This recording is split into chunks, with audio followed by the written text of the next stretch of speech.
Trojan Sports Now. Hello and welcome to Trojan Sports Now. I'm Danielle Percival. And I'm Jonathan Sellers. Stick around as we bring you the latest news and scores from Troy Sports. Well, we'll start the show off with some breaking news for Troy Athletics. John Hartwell will be officially introduced as the new Director of Athletics at Troy University on Friday. Hartwell comes to Troy from Ole Miss, where he served as the Senior Executive Associate Athletics Director, the number 2 spot in the Rebels Athletic Department. Hartwell also served as the Treasurer and COO of the UMAA Foundation, a fundraising arm that generates nearly $17 million annually for the Rebels.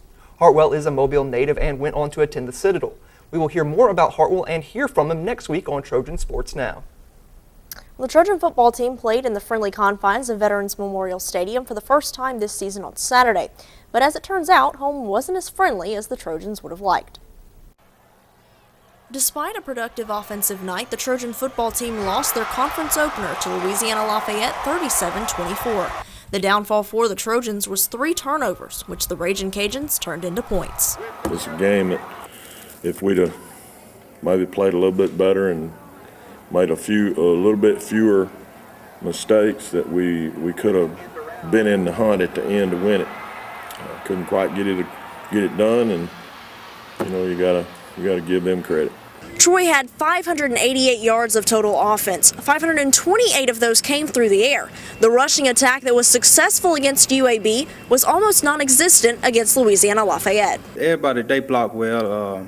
Lafayette, they was on it. They did a great job with stopping the run. I think it looks like it boils down to me being able to rush football. And they had no fumbles lost and outrushed us. And I think that's a big key. The Trojans had opportunities in the game, but were unable to capitalize in key situations. However, the players know they've got to keep fighting. Well, they're a heck of a football team. We just shot ourselves in the foot. We made mistakes. They capitalized on it, and they got up on us. We got a very long season in front of us, and I feel like after that game we saw a lot that we can improve on, because I feel honestly like we hurt ourselves. We honestly beat ourselves because they couldn't stop us. So we just got to come back and work hard, and it's going to be a great season. Saturday night was a historic night for the Trojan football team. It was the first time the Trojans ever lost a home opener under Coach Larry Blakeney, but there were other positive reasons why this game will be in the record books. The Trojan offense posted 588 yards in the game on Saturday, but it still wasn't enough to get past the Ragin' Cajuns. However, the player of the game might have been quarterback Corey Robinson. Robinson broke 5 school records in the game. He broke the career marks for total offense, passing yards, and passing attempts, while also setting single-game records for completions and passing yards. Robinson's stats, 46 of 70 for 485 passing yards and 2 touchdowns. But Robinson said the credit doesn't belong to him. I haven't done it alone. I want to thank, first off, all the offensive lines that I played behind for the past 3 years, and the receivers catching the footballs and the running backs catching the footballs. As far as those records go, man, I just want to thank all those guys and my coaches for sticking with me and believing in me after a year like that last year. Despite a record-setting night for Robinson, he said it wasn't the stats, but the scoreboard that mattered in the end. We're going to break through.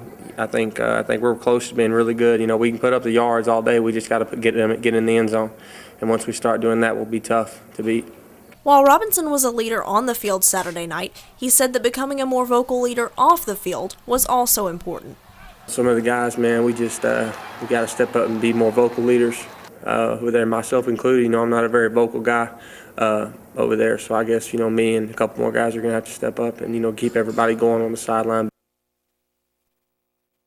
To North Carolina for the UNC Wilmington Courtyard Marriott Invitational over the weekend.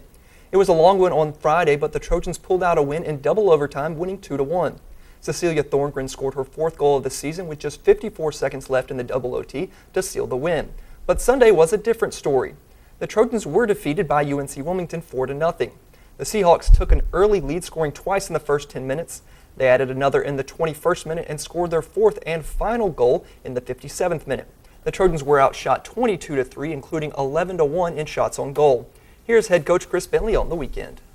We did a lot to build the attack, did a lot to counter when it was available. So we were really proud with the way we played, honestly, on Friday. going into Sunday, didn't play as well. Came out, good team with UNC Wilmington. They put us under pressure, did a lot of things to mess ourselves up, honestly, within that pressure, and gave up an early goal, and really that shot ourselves in the foot, and we weren't able to dig ourselves out.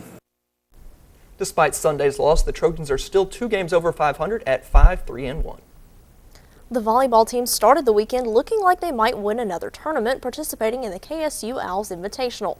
The Trojans began Friday with a win against Chattanooga 3-1. 3 Trojans were in double figures with kills, led by Blair Winston with 15. The Trojans lost the first set of the day but reeled off 3 straight to win the match. Troy followed that up with a sweep of North Carolina Central later in the day Friday. Blair Winston yet again led the Trojans, hitting .538 and recording 8 kills. And after going 2-0 on Friday, the Trojans followed it up with another win to begin Saturday. They swept Tennessee State in their first match Saturday, moving to 3-0 in the tournament. But against Kennesaw State, the success ended. The Trojans won the first set but fell in the next 3, losing 3-1. Alexandra Alexander posted 38 assists and 14 digs for her 3rd double-double of the weekend. Coach Sonny Kirkpatrick knew his team needed to perform better in order to win against the Owls.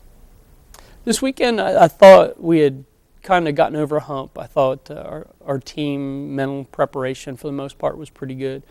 And then we got to the championship match and forgot all the good stuff that we did, and that was really disappointing. I thought we should have and could have played a lot better in that championship match. And we just need to be consistent. The golf teams teed off their seasons over the weekend at the Golf Week Program Challenge in Pawleys Island, South Carolina. Both teams finished in the top 5 and both had some strong individual performances. The men finished 3rd out of 12 teams, just 4 shots behind tournament winner Central Arkansas.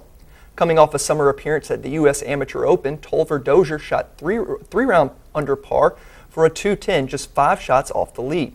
The women finished 5th overall, led by Sophia Bjorkman, who finished 4th. Bjorkman was actually tied for the lead after 2 rounds, but finished 3 over in the final round to slip to 4th.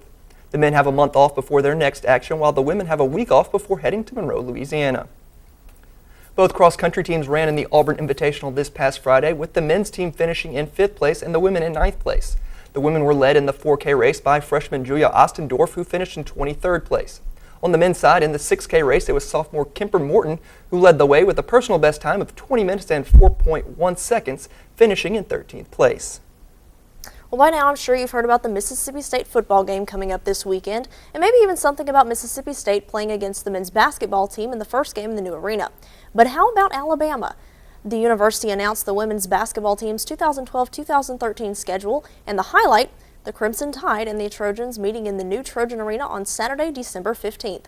The women are being coached by an entirely new staff, and they have a challenging season ahead of them. The Trojans have 14 home games in the new arena and will begin their season Wednesday, November 14th against Mercer, with tip-off at 7 o'clock.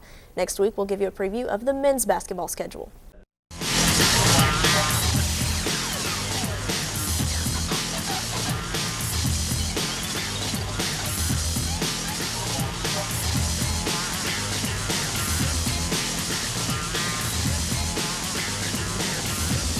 Trojan Sports Now.